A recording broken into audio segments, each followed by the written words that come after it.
Welcome! In this video, we describe standards-based instruction for students with significant cognitive disabilities. At the TIE Center, the National Technical Assistance Center for Inclusive Practices and Policies, we notice confusion about how alternate standards can be used as a tool to promote inclusion and high expectations for students with significant cognitive disabilities. Specifically, we'll discuss the difference between alternate achievement standards and core academic standards. We'll answer the questions, what should curriculum and instruction look like for students with significant cognitive disabilities? What are the standards and how do they align and differ? How might you use one standard over the other? And what are some resources to help? For students with significant cognitive disabilities, there are some key considerations for what curriculum and instruction should look like. First, curriculum and instruction should begin with universal design for learning. It should be based on the same grade level standards and curriculum. It should cover the same content areas as their peers without disabilities. And lastly, it should be age appropriate and have individualized materials. Curriculum and instruction should not be based on lower grade level content standards, be limited to what is assessed on the alternate assessment, or be a separate curriculum only for students who participate in the alternate assessment. The Every Student Succeeds Act says that all states must adopt challenging academic standards. For students with significant cognitive disabilities, the law permits states to develop alternate achievement standards for assessment purposes. Because the Individuals with Disabilities Education Act mandates that all students should have access to the general education curriculum in the least restrictive environment, this means that ideally all students receive instruction that is based on their state's content standards for their grade level. Standards also serve another function, and that is for assessment. Standards set the bar for how much of the standard and to what degree the standard will be assessed. For example, this content standard states, determine the meaning of words and phrases as they are used in a text, including figurative, connotative, and technical meanings. Alternate academic achievement standards are reduced in depth, breadth, and complexity. An alternate academic achievement standard that aligns with the content standard we just read could be to identify the multiple meanings of a word. Maintaining those state content standards as the basis for student instruction ensures that all students are held to the highest expectation and are given access to the curriculum, and in this case, ensuring that instruction includes how those words are used in a text. So what does it mean for instruction if we teach to the state standards versus the state alternate academic achievement standards? Well, it really comes down to expectations and the least dangerous assumption. Are we starting with high expectations for our students, or are we expecting them only to have instruction in a tiny part of the standard? Amanda Raymond, a mom, talks about the difference for her child when people changed their understanding and their beliefs about her son and changed their expectations. With good intentions, we oftentimes inadvertently pigeonhole our children because of what we think they can or cannot do. For many years, my son, who has autism and has limited expressive language skills, he's been provided the same instruction in school, instruction for beginning, developmental, and early learners, because he struggled to express what he knows and struggled to generalize skills from classroom to classroom. So for years, we conducted evaluation after evaluation where psychologists attempted to collect information from standardized tests, only to come back to report very low IQ scores. So for years, my 14-year-old son was never presented higher than a kindergarten level curriculum. Just last year, in the summer of 2020, we switched schools and engaged with new staff who refused to believe that he couldn't. And in 6 months, we went from doing kindergarten sight words to second grade spelling words. Every day we were learning that he knew more than what we had previously believed. With those high expectations and with the right supports, my son was finally learning. He was finally making progress, and we were so hopeful for what was to come. Furthermore, triennial evaluations were conducted in November 2020 that revealed an increase in IQ by almost 40 points. The report showed that from all previous school evaluations, he went from a nonverbal IQ score of 42 to an 81. How can we deny the opportunity because of what we might believe one is capable of doing? With the right supports and high expectations, I have so much hope for my son's future.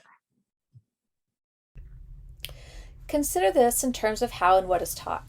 Think about the alternate academic achievement standard as a part of the standard, but the standard is what gives us context and understanding. For instance, using this picture of a circle with a green A in it, if you had to teach this information, what would you teach and how? Some teachers might use tactile learning for letters and shapes. Others might use discrete trials to practice "this is an A," while others work on the colors white, black, and green. The achievement expectation might be that students identify the letter A, and the assessment could be to have the student touch the letter A. Now let's add this second component, a plus sign. Does this give us more context for what we want students to know and understand? For most people, no, not really. It is just a plus sign with no connection to the A. But it does give more instructional ideas. We can add identifying the symbol. If there's no further context or big picture, then both of these things are separate facts without meaning or understanding. Now let's look at the full picture of what was being taught. It is a game controller. By focusing on those two small discrete parts of the whole, the student never got the big picture of the controller. Rather than having an understanding that this controller can cause things to happen with a character on a screen, students know an A and a plus sign, which in this case is not even a plus sign, but rather directional controls. In essence, for students who struggle with attention, generalizations, and making sense of the world, we have taken away any natural clues and context that would engage a student or help them make sense of learning. This is what it's like if we only use the alternate academic achievement standards to inform instruction.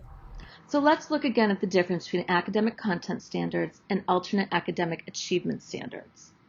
The content standards provide the entire context of what students are learning. It gives them the idea that the controller is there to control the video game. The achievement standards might be one small piece of that content standard that you're going to be assessed on, but it's not the entire thing that you're learning. Teaching about those buttons without that larger context is really difficult for students to be able to make generalizations or to support long and short-term memory recollection because they have nothing to connect it to in the real world. We need to ask ourselves, how can standards support high expectations?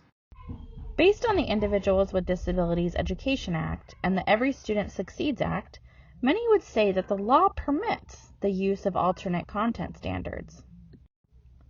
However, in reality, we know that alternate academic achievement standards were designed to be performance standards, not content standards, because the Individuals with Disabilities Education Act mandates that all students have access to and make progress in the general education curriculum, which they define as the same curriculum as for non-disabled students. Another misperception is that the law permits a separate curriculum for students with disabilities. In reality, we know that there may be supplementary curriculum, but all students have access to the same core curriculum. Imagine you're in a 6th grade math class, working on describing proportional relationships. At the top, you'll see the standard that all students are working toward. On the left side of the slide is the task that most students are completing. On the right side is the same task, adapted for a student with a significant cognitive disability. When you look between the two, you will see that they are demonstrating understanding of the same standard. They are developing an equation showing how much you'll earn if you work so many hours at $10 an hour, making a table, a graph, and writing a summary of that proportional relationship on the bottom right corner. When planning a lesson aligned with the previous standard, one might look for an alternate academic achievement standard when teaching a student with a significant cognitive disability. Here's what you might find. And given this alternate academic achievement standard, an educator may simply ask a student with a significant cognitive disability to identify from these three numbers which is a ratio. You can see how when we use alternate academic achievement standards as the goal, as the ceiling, expectations for teaching and learning can be significantly decreased. Thinking back on the video game controller metaphor, we can see how the content standard provides students and teachers with the context to truly come to an understanding of the skills they are learning and teaching, whereas the alternate academic achievement standard can sometimes ask for such a small part of the standard to be demonstrated that the whole picture is lost, leaving teachers and students wondering why they are focusing on skills that seem irrelevant. In summary, we know that academic content standards are for planning instruction, so that we ensure that all students have access to instruction based on standards that were developed for college, career, and community readiness. On the other hand, alternate academic achievement standards can still be used as a tool. Not only are they used for assessment purposes, but they could also be used as a source for pre- and reteaching as a part of the full lesson. They could also be used to develop goals to embed instruction on specific skills within the general education content and lessons. For more information on this topic, you can use the TIES Center resources, such as the TIES Brief Number 4, providing meaningful general education curriculum access to students with significant cognitive disabilities. TIES Brief Number 5, the general education curriculum, not an alternate curriculum. And the TIES Tips Number 14 that covers academic standards for students with significant cognitive disabilities. Another resource is the Comprehensive Inclusive Education, General Education and the Inclusive IEP resource. This is an IEP planning process that begins with a collaborative conversation, includes pointers for creating an inclusive IEP, and an education day at a glance. Finally, we know that ongoing collaboration is how the IEP comes to life as educators work together to make it happen. A resource to support instructional planning is the 5-15-45 tool, also found at the TIES Center website. The 5-15-45 is designed for educational teams to collaborate. This includes general and special educators and related service providers if appropriate. Together, they can use the 5-15-45 to co-plan, teach, and assess standards-based instruction for all students, including those with significant cognitive disabilities. It was developed with educators' tight schedules in mind, with options for when teachers have 5 minutes, 15 minutes, or 45 minutes for collaborative planning. It's really helpful for designing instruction for the whole standard, even if only a small part of the standard is assessed. All of these resources can be found at www.tiescenter.org. Thank you for viewing this video, and check out more resources from the TIES Center. TIES Center is supported through a cooperative agreement with the Research to Practice Division, Office of Special Education Programs, U.S. Department of Education. Project Officer, Susan Weigert. Opinions expressed herein do not necessarily reflect the position or policy of the U.S. Department of Education. The National Center on Educational Outcomes, or NCEO, leads the TIES Center partnership. There are 6 additional collaborating partners: Arizona Department of Education, CAST, University of Cincinnati, University of Kentucky, University of North Carolina Charlotte, and University of North Carolina Greensboro.